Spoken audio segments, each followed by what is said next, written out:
సృష్టిలో తీయనిది స్నేహమే నోయి అంట. అది అందరికీ తెలిసిందే. మరి స్నేహితులు అంటే ఏంటి? మనల్ని మంచి వైపు నడిపించేవాళ్ళు, మంచి మంచి సలహాలు యుక్తియుక్తంగా చెప్పి మనల్ని మంచి దోవ పట్టించేవాడు స్నేహితుడు. అలాగే చెడ్డవాడు కూడా ఉండొచ్చు. వాళ్ళు మనల్ని కొంచెం బాధ కలిగిస్తారు.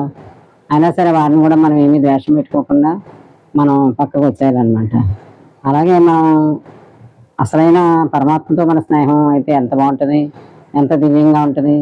ఆయనతో స్నేహంగా ఉన్నాం అనుకోండి, మనల్ని ఆప్యాయంగా దగ్గర చేర్చుకుని మన పనులన్నిటి యందు మన అన్నిట్లోనూ కూడా మనల్ని కాపాడుతూ ఉంటాడు. అలాగే మంచి పుస్తకాలు, మంచి స్నేహితులతో సమానం పుస్తకాలు, మంచి మాటలు, మంచి పుస్తకాలతో స్నేహం చేయాలి, మంచి వాళ్ళతో స్నేహం చేయాలి, మంచి ఆలోచనలు ఇచ్చే వాళ్ళతో స్నేహం చేయాలి. ఈ రీతిగా ఉన్నప్పుడు మనకి మానసికంగా, శారీరకంగా అన్ని విధాలా మంచిగా ఉంటుంది. మనం ఇంత ఆరోగ్యంగా మనం ఉంటే మన చుట్టూ సమాజం కూడా ఆరోగ్యంగా ఉంటుంది. మీ స్నేహితులు ఎవరో చెప్పండి, మీరు ఎలాంటి వారో మేము చెప్తామంటారు. అంటే మన స్నేహితులు గొప్పవాళ్ళు, మంచివాళ్ళు అయితే మనం కూడా గొప్పవాళ్ళని ఒక అంచనాకు వస్తారు. అంత ఉందన్నమాట స్నేహంలో మాధుర్యం, స్నేహంలో తీపిదనం. అది అనుభవించిన వాడికే తెలుస్తుంది.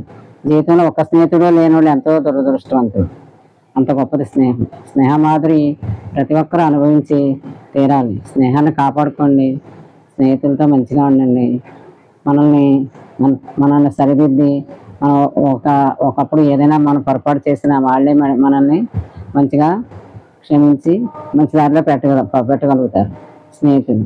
తల్లిదండ్రుల కంటే కూడా, అందరికంటే కూడా మనల్ని అర్థం చేసుకునే వాళ్ళు మన స్నేహితులే.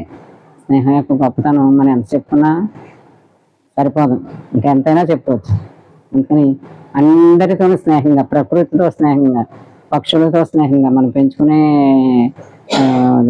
వీటిలో అందరితో స్నేహించి చూడండి. స్నేహం ఎంత గొప్పదో తెలుస్తుంది. సృష్టిలో తీయనిది స్నేహమే నోయి అన్నదానికి సరైన అర్థం మీరు తెలుసుకుంటాను. సరేనా? స్నేహాల గురించి ఈరోజు చెప్పుకున్నాం. మళ్ళీ